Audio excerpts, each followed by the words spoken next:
ចូលចិត្តភាពស្ងប់ស្ងាត់ចូលចិត្តនៅម្នាក់ឯងមិនចូលចិត្តរាប់អានមិត្តភក្តិច្រើនមិនចូលចិត្តនិយាយច្រើនមិនចង់ឆ្លោះយកឈ្នះចាញ់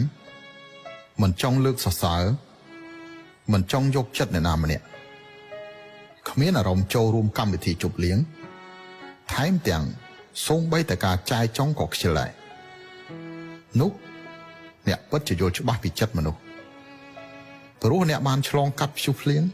ជាច្រើនក្នុងជីវិតមានអារម្មណ៍ថាភាពស្មោះត្រង់មិនមានន័យដោយសារអ្នកជាមនុស្សស្មោះត្រង់ជាងគេជាមនុស្សដែលរីករាយជាងគេចូលចិត្តជួយមិត្តភក្តិគ្រប់គ្នាតែក្រោយមកនៅពេលដែលអ្នកឃើញថាខ្លួនឯងគ្មានប្រយោជន៍ចំពោះអ្នកដទៃតទៅទៀតភាពរីករាយនោះបដូរមកវិញនៅភាពប្រងើយកន្តើយ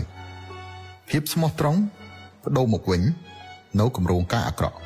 ភាពស្លូតត្រង់បដូរមកវិញនៅភាពក្បត់ការចែករំលែកបដូរមកវិញនៅភាពច្រណែននន្ទា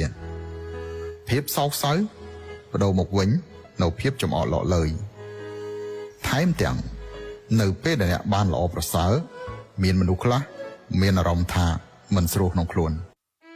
ខ្ញុំមិនបង្ខំឲ្យនរណាម្នាក់ដាក់ខ្ញុំនៅទីតាំងសំខាន់ក្នុងជីវិតគេទេប៉ុន្តែនៅពេលដែលខ្ញុំដឹងថាខ្ញុំមិនសូវសំខាន់ចំពោះអ្នកខ្ញុំក៏នឹងបន្ថយកម្រិតសារៈសំខាន់របស់អ្នកក្នុងជីវិតខ្ញុំដែរទំនាក់ទំនងរវាងមនុស្សនិងមនុស្សគឺបែបនេះហើយខ្ញុំមិនទាមទារពីអ្នកទេប៉ុន្តែខ្ញុំអាចផ្លាស់ប្ដូរខ្លួនខ្ញុំបានខ្ញុំយកចិត្តទុកដាក់